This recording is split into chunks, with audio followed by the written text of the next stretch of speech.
Okay, so today we're diving into something you probably haven't seen before, a Christian study guide from Meta's AI Llama 2.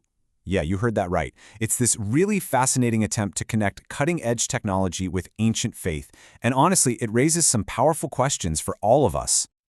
So what does happen when you look at a technology like AI through a lens that's thousands of years old? Well, this guide tries to tackle exactly that. It starts with the tech stuff, the nuts and bolts, before getting into these really deep questions about wisdom, purpose, and what it means to be a good steward of our tools. It's a perspective you definitely don't see every day. All right, so first things first, we've got to get a handle on the technology itself. The guide kicks things off by breaking down what Llama 2 actually is. At its heart, Llama 2 is what's called a large language model, or LLM for short. The easiest way to think about it is like a super complex program that's been trained on a massive, massive library of text. That's what lets it understand and generate language that sounds, well, human. It was created by Meta AI and released with Microsoft back in July 2023, and the whole point was to make this powerful AI stuff more accessible to everybody, not just the giant tech companies. Now, Llama 2 is a huge step up from the first version. It was trained on 2 trillion tokens of text. You can kind of think of tokens as little pieces of words, which is a whopping 40% more data than Llama 1 had. But the real game changer here is the training method. Llama 2 uses something called reinforcement learning from human feedback, or RLHF. This is a big deal. It means actual people, real humans, were rating the AI's answers, basically teaching it how to be more helpful and, a lot less likely to give harmful or just plain weird responses. Llama 2 also isn't a one-size-fits-all kind of thing. It comes in different sizes, which are measured in parameters. Think of those as the little knobs and dials inside the AI that hold all its knowledge. The guide uses this fantastic analogy. The 7 billion parameter model is like a super fast bicycle, great for quick, simple tasks. The 13 billion is your family car, a good all-arounder. And the monster 70 billion parameter model? Yep, that's your heavy-duty truck, built for the toughest, most complex jobs. Okay, so we've got the tech basics down. Now this is where the guide really pivots to its core message. It argues that it's not just about what the technology is, but how we should think about it, how we should approach it. And that's where this idea of stewardship comes in. And this is really the central idea of the whole guide, technology stewardship. The thinking here is that technology is never just neutral. It's this powerful resource, right? So it needs to be managed responsibly, with a real purpose. And in this framework, that purpose is all about serving the common good and a higher calling. And to really build that foundation, the guide grounds this whole idea in Scripture, using verses like this one from Psalm 24. This perspective frames technology not as something that's just for us to use for personal gain, but as a resource we're managing on behalf of something bigger.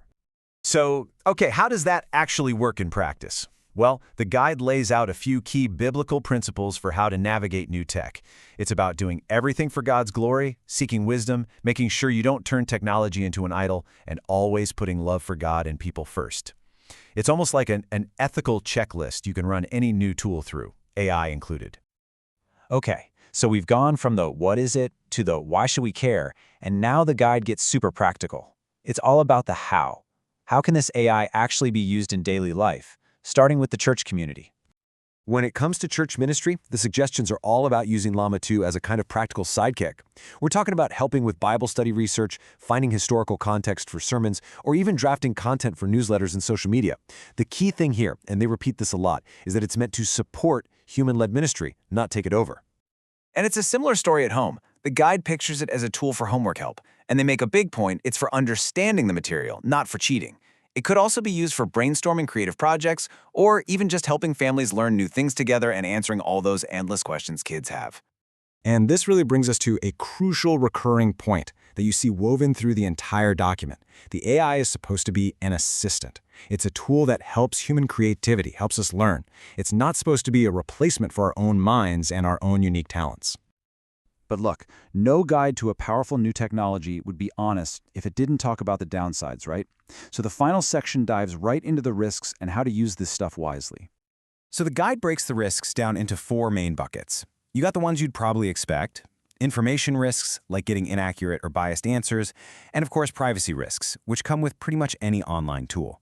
But then it also points out the social risks, like becoming way too reliant on AI, and, from its unique viewpoint, the spiritual risks, like putting too much trust in technology or using it in a way that creates moral confusion.